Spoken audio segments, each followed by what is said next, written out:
Hello दोस्तों, मैं नरोत्तम गुजर एक बार फिर से आप सभी का अपने चैनल पर स्वागत अभिनंदन करता हूं। दोस्तों, हम प्रोनाउन पढ़ रहे थे। प्रोनाउन को पढ़ते हुए अपन आज पढ़ने वाले हैं use of it.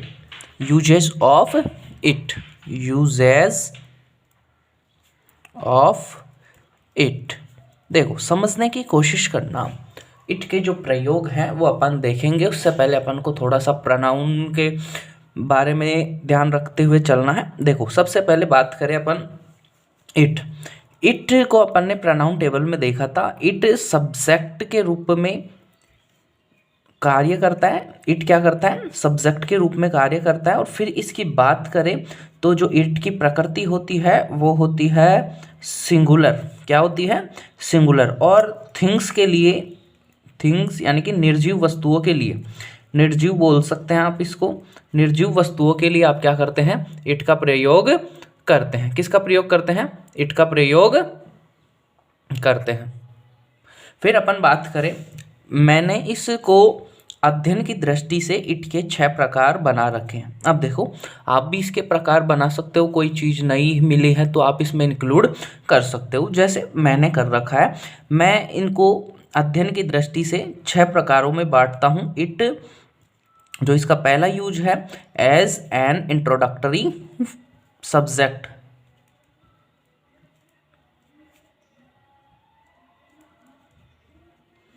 Introductory subject.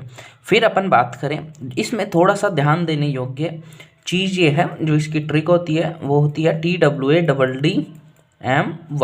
देखो, इसके बारे में अपन आगे अध्ययन करेंगे। जब इसका विस्तार से अध्ययन करेंगे तब मैं इसके बारे में बताऊंगा भाई ये क्या चीज़ है।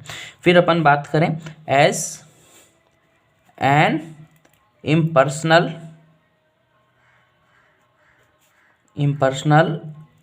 सब्जेक्ट। फिर अपन बात करें तीसरे की, for a,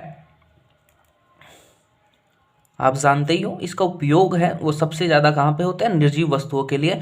for a singular thing,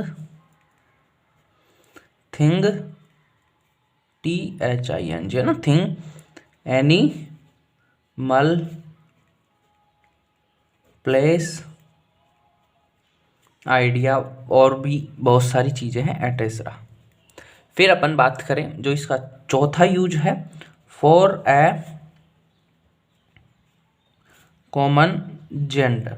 अब देखने की कोशिश करना, जैसे बेबी हो गया, यानी कि जिनका अपन को लिंग नहीं पता होता उनके लिए अपन किसका प्रयोग कर सकते हैं? इट का प्रयोग करते हैं। जैसे मान लो बच्चा रो रहा है, अब आप क्या बोलोगे? बच्चा रो रहा है। अब आपको पता थोड़ी चल रहा है इस चीज़ में भाई लिंग कौन सा है, बच्चा मेल है या फीमेल है। आप बच्चा ही तो बोलते हो ना। लेकिन जब आपको लिंग का पता नहीं चले तब अपन क्या कर सकते हैं? इट का प्रयोग कर सकते हैं। फिर अपन बात करें, for a complete sentence.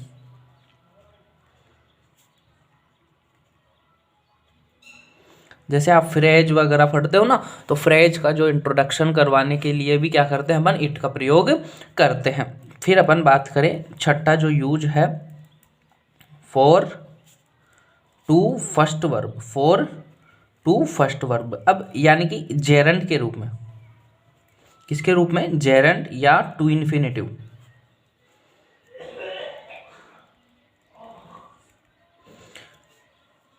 To infinitive के रूप में इसका उपयोग करते हैं। आज जो हम पढ़ने वाले हैं वो सबसे पहला, आज अपना जो टॉपिक होगा वो रहेगा as an introductory subject. As an intro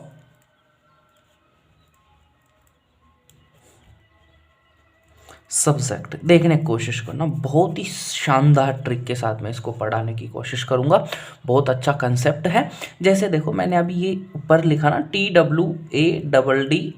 TWADDMY। देखो, इसको बार बार रिपीट करना ताकि इससे बहुत बड़ा आपके जो प्रोनाउन से संबंधित रोल है वो इसका पूरा हो जाता है। इसी के अंदर देखने की कोशिश करना। जैसे बात करें अपन टी का मतलब होता है टाइम।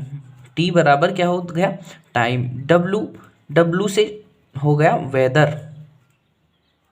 फिर अपन बात करें एटमॉस्फियर। फिर अपन बात करें डे, डी की, डी का हो गया डे, और फिर ए का हो गया डेट। फिर अपन बात कर लेते हैं एम, एम का हो गया मंथ, वाई, वाई का हो गया ईयर। देखो समझने की कोशिश करना, यानी कि टाइम दर्शाने के लिए अपन इट का प्रयोग करते हैं। वेदर की बात करते हैं अपन, तो वेदर की बात के लिए अपन किसका उपयोग करते हैं, इट का प्रयोग करते हैं। यानी कि इन सभी के लिए किसका प्रयोग करते हैं अपन, इट का प्रयोग करते हैं। यानी कि जब भी सेंटेंस में आपको लगता हो भाई इनकी बात की गई है, तो उस स्थिति में अपन क्या करेंगे, सब्जेक्ट के रूप में इट का प्रयोग करेंगे। और जो यहाँ पर इट है, वो एम्प्टी इट कहलाता है। एम्प्टी इट वो इसलिए कहलाता है क्योंकि इसका कोई अर्थ नहीं होता, कोई अर्थ नहीं, बस ये क्या करता है, इंट्रोडक्शन के रूप में ही भाई इसमें सब्जेक्ट आया है। क्योंकि कई सेंटेंस ऐसे होते हैं जिनमें सब्जेक्ट नहीं आया होता, इसी वजह से अपन इस चीज़ को रखते हैं। जैसे एग्जाम्पल के लिए अपन बात करें, देखो 10 बजे हैं, 10 बजे हैं। अब आप इसको कैसे बोलते हैं, इट इज़ 10 o'clock, क्या बोलते हो, इट इज़ 10 o'clock, यही बोलते हो ना। अब देखो समझने की कोशिश करना इसको बनाया कैसे। अब देखो ये इट क्या कर रहा है, इट का यहाँ पर यानी कि 10 बजे हैं सेंटेंस। अब इट का जो प्रोनाउन में अर्थ होता है वो आपने देखा, प्रोनाउन टेबल पढ़े थे उस समय आपने देखा था। अगर नहीं पढ़ा है तो मैं कमेंट सेशन में इसका लिंक दे दूंगा, उसमें से आप पढ़ लेना। देखो सबसे पहले बात करें इट का जो अर्थ होता था वह होता था यह या इसने, यह या इसने। लेकिन यहाँ पर तो कुछ अर्थ नहीं आ रहा, ऐसा कुछ अर्थ नहीं आ रहा। तो यानी कि इस स्थिति में ये इट क्या है, इट है एम्प्टी इट, एम्प्टी केस कहलाता है। और इसका क्या नहीं होता, कोई भी अर्थ नहीं होता।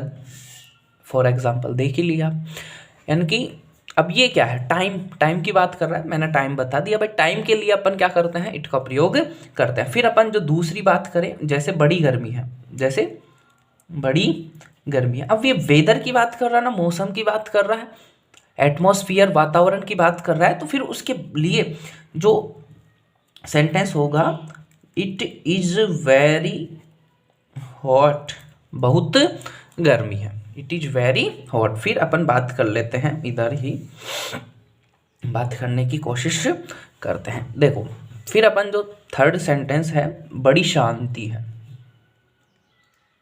बड़ी शांति है। अब देखने की कोशिश करना, इट इज वेरी पीसफुल, हो गया ना। अब जैसे देखो ये सेंटेंस तो आपने हमेशा देखा होगा, प्रोनाउन से संबंधित चैप्टर में जब क्वेश्चंस आते हैं उसमें ये क्वेश्चंस ज़्यादा आते हैं। It was Monday when you were bore, यानी कि वह सोमवार था, यानी कि सोमवार था, यानी कि ऐसे बोल सकते हैं वह सोमवार था जब तुम्हारा जन्म हुआ। यानी कि सोमवार के दिन आपका क्या हुआ, जन्म हुआ। सोमवार के दिन या सोमवार को आपका जन्म हुआ। तो इस बात को बताने के लिए अब इस अर्थ में इट का कोई अर्थ है क्या, नहीं है ना।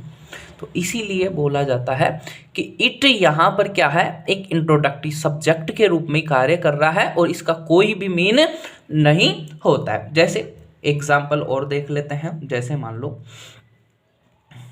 8:45 बजे,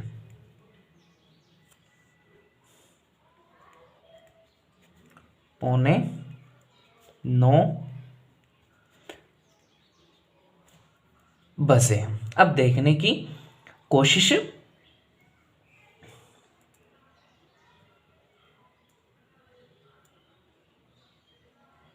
करना,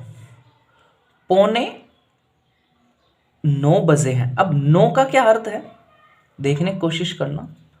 8:45 का मतलब कितना होता है, 8:45। 8:45 का मीन कितना होता है, 8:45। तो इसको अपन लिखेंगे, इट इज 8:45, इट इज 8:45। अब फिर अपन बात क्वार्टर का मतलब क्या होता है, एक चौथाई। फिर अपन बात कर लें, जैसे यानी कि 10-15 बजे, ऐसे बोल देते हैं 10-15 बजे हैं, 10-15 यानी कि 10 बजकर 15 हुई है। फिर अपन बात करें इसकी जो हिंदी होगी वो इंग्लिश होगी, इट इज क्वार्टर पास्ट और 10। अब देखने की कोशिश करना, अब पौने 9 के लिए अपन 2 लगाए और फिर इसके बाद में जो बजने वाला है वो लगाए, लेकिन यहाँ पर जो बज चुका है उससे कुछ ज़्यादा मिनट बता रहे हैं, उसके लिए अपन क्या कर रहे हैं, पास्ट का प्रयोग कर रहे हैं, यानी कि ये गुजर चुका है। क्या हो चुका है, यानी कि इट इज क्वार्टर, यानी कि एक चौथाई गुजर चुका है। कब, 10 के बाद में एक चौथाई गुजर चुका है, अर्थात क्या हो गया, 10-15 यानी कि 10:15। अब देखने की कोशिश करना, इट इज क्वार्टर टू 9। अब ये बोल रहा है भाई एक चौथाई बाकी है, किसके लिए, 2-9, 9 बजने में, यानी कि कितने बजे हैं, 9, पौने 9, पौने 9 बोले तो 8:45। फिर अपन बात करते हैं, जैसे एक सेंटेंस और ले लेते हैं, इट वॉज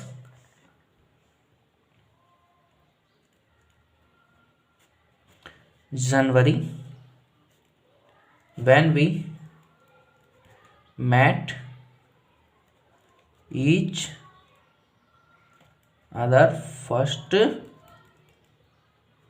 यानी कि जनवरी में अपन दोनों या हम दोनों एक दूसरे से मिले थे। हम दोनों क्या करे थे, एक दूसरे से मिले थे। तो ये आज अपन ने थोड़ा सा एग्जाम्पल के रूप में देखा, it is an introductory word. अब यहाँ पर जो सबसे मेन बात है, जो यहाँ पर नोट लगा के आप सभी को लिखनी है, वो ये है, नोट लगाकर कि इट का प्रयोग, इट का जो प्रयोग होता है, इट का प्रयोग कभी भी पर्सन के साथ नहीं होता, पर्सन के साथ नहीं होता। कोशिश करना। आज की क्लास में हम इतना ही रखते हैं, इससे जो भी 5 रह गए वो अगली क्लासों में मिलेंगे आपको। तब तक के लिए बाय बाय, टेक केयर। और मैं आपको एक बात बता दूं, मेरा एक सेशन दूसरे यूट्यूब चैनल पर चल रहा है, उसका नाम है इंग्लिश विद नरोत्तम गुजर। तो उस चैनल को आप सब्सक्राइब करिए, उसमें मैं आपको नाउन की एक्सरसाइज करवा रहा हूँ। आप भी अगर जुड़ना चाहते हैं तो मैं इसमें डिस्क्रिप्शन में लिंक दे दूँगा चैनल का, तो जाइए और चैनल को सब्सक्राइब करिए। Thank you, bye bye, take care.